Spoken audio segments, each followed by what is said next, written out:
morning.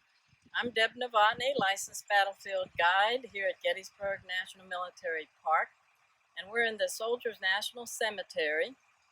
We're over 3,500 Union soldiers, and a few Confederate soldiers are actually buried who were misidentified. We're in the Rhode Island section, which is one of the smaller sections here in the cemetery. There are 12 soldiers buried here, and I think they're all identified. Rhode Island had 4 units here at Gettysburg. They had 3 artillery batteries and 1 infantry unit, part of the 6th Corps. I'll be talking about a member of the Rhode Island battery that was located on the Emmitsburg Road. It was called Buckland's Battery, and they were involved mostly in the second day's battle. If you know the Battle of Gettysburg, you know that General Daniel Edgar Sickles moved his corps forward to the Emmitsburg Road Ridge, and just north of the Peach Orchard is where the Buckland Battery was positioned. They were part of Sickles' corps. Other units would come later to help Sickles hold that position. Buckland was a lieutenant. He will finish the war as a captain, but he was a school teacher.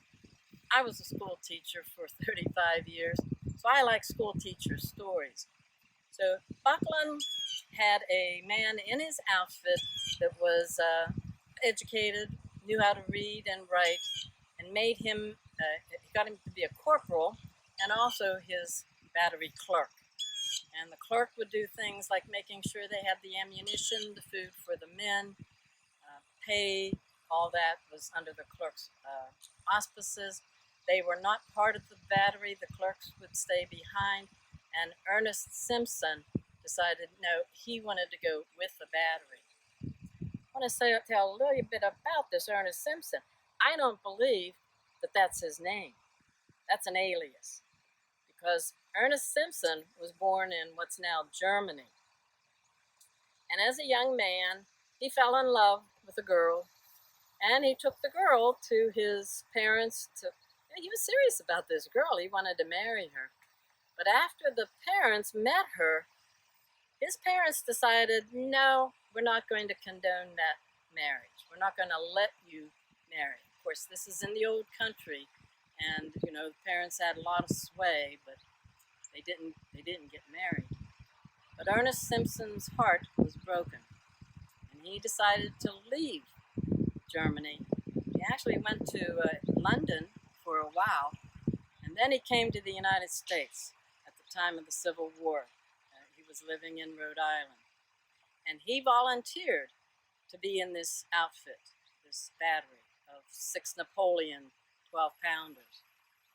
But he didn't want to be, on that July 2nd, back behind the lines. He wanted to go right up to the front. He wanted to help man one of the guns. And Lieutenant Buckland said, he had to give him permission to do that.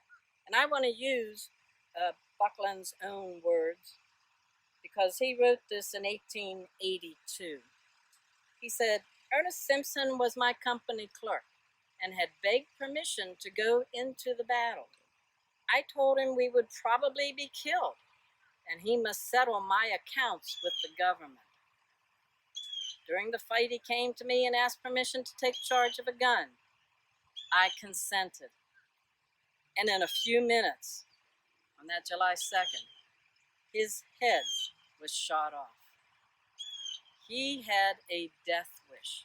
He did not want to live. His heart was broken.